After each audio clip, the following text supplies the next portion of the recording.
सर्वेभ्यो नमो नमः मु वरुण सर समस्त स्वागत जनाऊँगी आपणकर प्रिय यूट्यूब चैनल बीडी एजुकेशन को। आज आम 10th क्लास रो सीता या वर्णगमन विषय 13 श्लोकटी पढ़ा जाऊे। समस्ते आम श्लोकटी भले पढ़ा, तार अन्वय करवा, शब्दार्थ करवा, श्लोकर अर्थ कहवा, संधि विच्छेद करवा, समास कहवा एवं प्रत्येक पुखानुपुखार भाव में आलोचना करवा एवं भिडियोटी शेष पर देखा। यही श्लोकर समस्त अर्थ संपूर्ण भाव बुझा। एवं उक्ता तु वैदेही प्रिया रिया प्रियवादिनी प्रणया देव संक्रुधा भर्ताम इदम अब्रग्रीत। अच्छा देख पहले कौन है एवं उक्ता तु वैदेही प्रिया ओरिया प्रिया अच्छी संध्या करवा कौन हम प्रिया युक्त अरिया प्रियवादिनी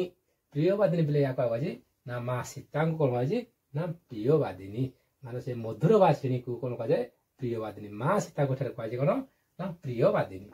आउ कौन वैदेही जेहेतु विदेह राजर राजकन्या हो माँ सीता को कौन कह जाए ना वैदेही कह जाए। देख पे संध्या प्रणयात एव प्रेम बसत प्रणयात युक्त एवं संक्रुधा माने कौन क्रोध युक्ता भर्ता इदम अब्रवीत देख बोले कौन ना भर्ता इदम अब्रवीत।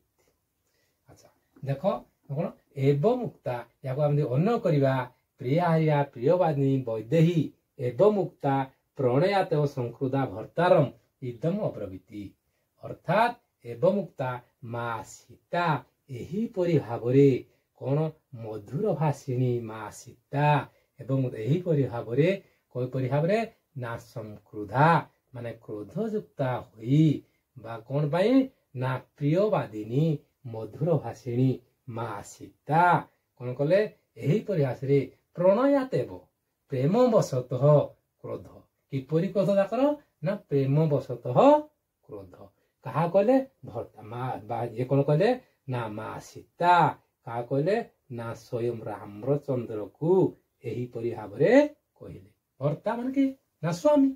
मान कि प्रभु श्री रामचंद्र एहीपरि भाव प्रियवादिनी बा मधुर भाषिणी वैदेही माँ सीता किपरि भाव ना प्रणयात संक्रुधा प्रेम बसत रागी बा क्रोधयुक्त होई निज स्वामी को कहले।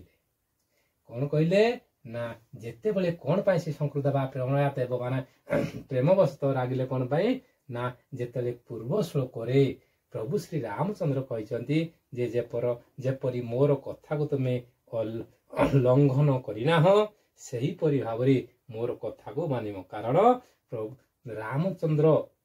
राजा परिवर्ते वन को जीवे एवं भरत अयोध्या राजा हे तेणु राजा को किपरि सम्मान दबा कथा ताको कथा मानि चलिबो एवं ताकू सम्मान हानि हैला परिका कोनोसी रागयुक्त कथा कहिबो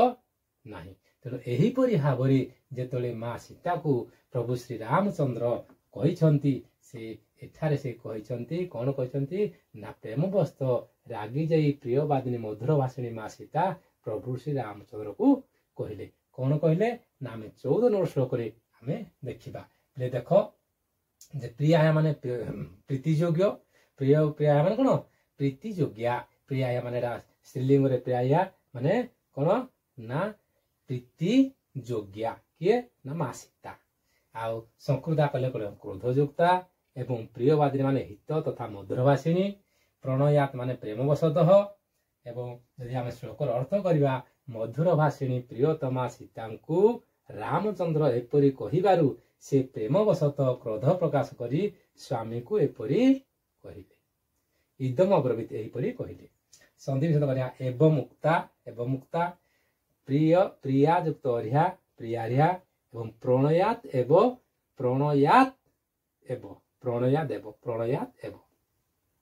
समास करिया प्रियारिया प्रियम अर्हति जासा उपवद तत्पुरुष एवं प्रियवादिनी प्रियम वदती उपपद तत्पुरुष एवं उक्ता यदि करवा ये बच प्लस त बच प्लस त बच धातु त प्रत्यय कौन हम ना टाप स्त्रीलिंग जेहेतु अच्छी माँ सीता को कह सीता कहते तेणु उक्ता अच्छी तेणु बच त प्लस टाप आ रहा तेणु होगा कौन उक्ता एवं संक्रुधा सम क्रुद तो टाप कारण टाप जो कहले कौन हो जाए ना स्त्रीलिंग हो जाए तेणु ये श्लोकटी आम शिक्षा लाभ कले कौन ना माँ सीता को जिते रामचंद्र कहते जे मोर जेपरि तुम कौशी कथा को लंघन करना सेहीपरि भरत जो अयोध्या राजा हेबे ताको कथा को मानि चलिबो एवं भरत को प्रति कौनसी असाधारण चल करिबो नाही तेणु सेही कथा को माँ सीता प्रेमवशत क्रोधयुक्ता होई माँ सीता प्रभु श्री रामचंद्र को कही अस्तु जदि वीडियो पसंद आदियो समते लाइक शेयर एवं सब्सक्राइब करने को जमा भूलिबे नहीं।